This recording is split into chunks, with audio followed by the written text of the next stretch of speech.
राजधानी लखनऊ के पीजीआई थाना के अंतर्गत दो पक्षों में प्रॉपर्टी पर कब्जे को लेकर विवाद हो गया। कुलदीप पाल का कहना है कि रिटायर्ड सीईओ शैलेंद्र बहादुर सिंह ने बच्चे स्वतंत्र और सत्येंद्र द्वारा कुलदीप पाल की प्रॉपर्टी पर जबरन कब्जा किया गया, जबकि उनके पास प्रॉपर्टी के सारे कागज मौजूद हैं और प्रॉपर्टी पर कोर्ट के स्टे ऑर्डर भी हैं। इसके बाद भी स्वतंत्र और सत्येंद्र द्वारा प्रॉपर्टी पर जबरन कब्जा करके रखा है। कुलदीप पाल मुख्यमंत्री से मिलकर पूरे मामले की जानकारी दे चुके हैं और मुख्यमंत्री द्वारा उन्हें आश्वासन भी दिया गया था कि उनके साथ पूरा न्याय किया जाएगा, परंतु अभी तक उन्हें न्याय नहीं मिला है। वह शासन प्रशासन से जाकर अपनी प्रॉपर्टी पर अपना कब्जा लेने की मांग निरंतर कर रहे हैं।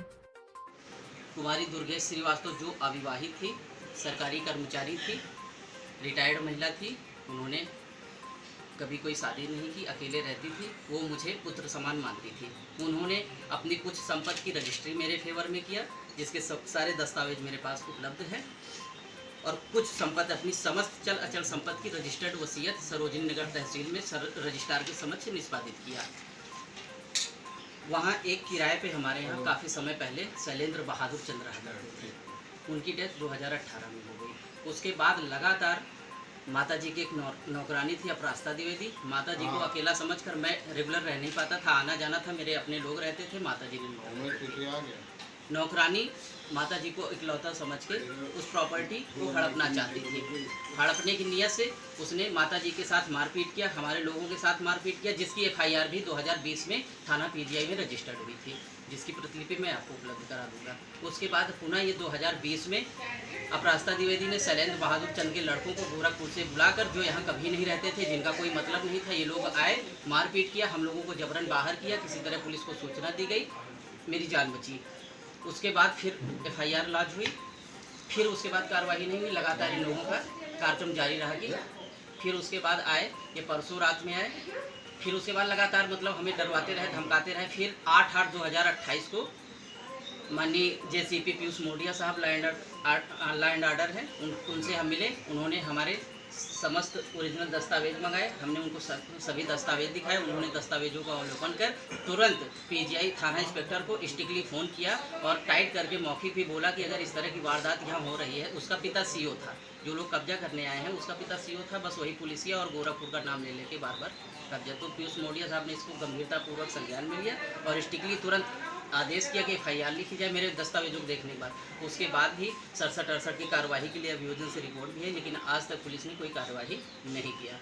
मैं इस मामले में माननीय मुख्यमंत्री जी से व्यक्तिगत मिला, मैं था, और माननीय विधायक प्रतापगढ़ सदर श्री राजकुमार पाल जी थे। महाराज जी ने पूरी पत्रावली का अवलोकन किया और स्ट्रिक्टली अपने स्टाफ को बुला के बोला कि 1 हफ्ते के अंदर इसमें न्याय मिलना चाहिए, किसी प्रकार की कोताही न हो। उसके बाद भी पुलिस ने अनसुना किया। लगातार इन लोगों के हौसले बुलंद रहे और हमको कभी फ़ोन से कभी घर पे आके मारने की धमकी दिया।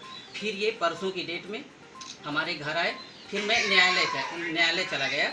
न्यायालय ने हमको रिलीफ दिया। अभी 1/4/2018 को हमने ये अपने न्यायालय के समक्ष अपना दुख दर्द लिखित वाद प्रस्तुत किया अस्थायी निषेधाज्ञा के लिए। तुरंत न्यायालय ने पत्रावली का अवलोकन किया और हमारे पक्ष में प्रतिवादी गणों को स्वतंत्र प्रताप चंद एंड उसके परिवार वालों को प्रतिबद्ध किया तथा अपरास्ता द्विवेदी को स्ट्रिक्टली किया कि प्रतिवादी गणों को आदेशित किया जाता है कि वादी के भवन में, उसके अध्यसन में, कब्जे में किसी प्रकार का कोई दखलन नहीं होगा। उसके बाद भी ये लोग नहीं माने। परसों रात में आए, हमको डरवाया, धमकाया, फिर हमको जान से मारने की धमकी दिया और बोले कि मकान छोड़ के चले जाइए, नहीं तो जान से चले जाओगे। हमने इसकी शिकायत रात में 11 बजे प्रमुख सचिव गृह साहब और जिलाधिकारी लखनऊ और पुलिस कमिश्नर लखनऊ को सूचना किया, जिसकी रसीद मेरे पास है, मैंने रजिस्टर। फिर आज ये सुबह आए, फिर इनकी पूरी टीम आई, हमको डरवाया, धमकाया, हमारे घर पर घुसा है, हमारे अपने लोग थे साथ में, उन्होंने किसी तरह हमारी जान बचाई। और एक व्यक्ति इनके साथ में था, स्वतंत्र प्रताप चंद्र और श्वेता चंद्र जो उसकी महिला है, उसने हमारे कान पे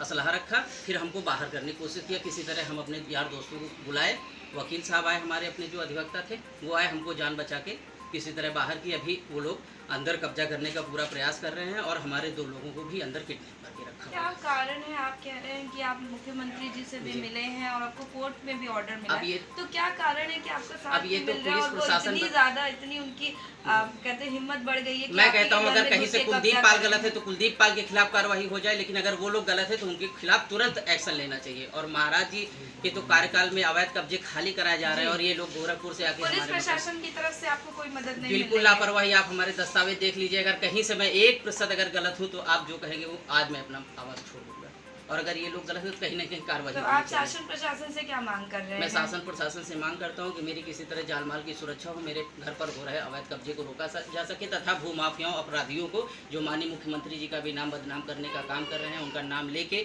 पुलिस में उनके पिताजी थे तो उसका रौब जाके जो कब्जा करने की कोशिश कर रहे हैं, कब्जे को रोक दिया जाए। मैं प्रशासन से शासन से मांग करता हूं कि मेरी जान माल की सुरक्षा के साथ साथ ये जो अवैध कब्जे हो रहे हैं उसको रोका जाए। माननीय न्यायालय के आदेशों का, संवैधानिक प्रपत्रों का संज्ञान लेते हुए मेरे साथ हो रहे अन्याय को रोका जाए।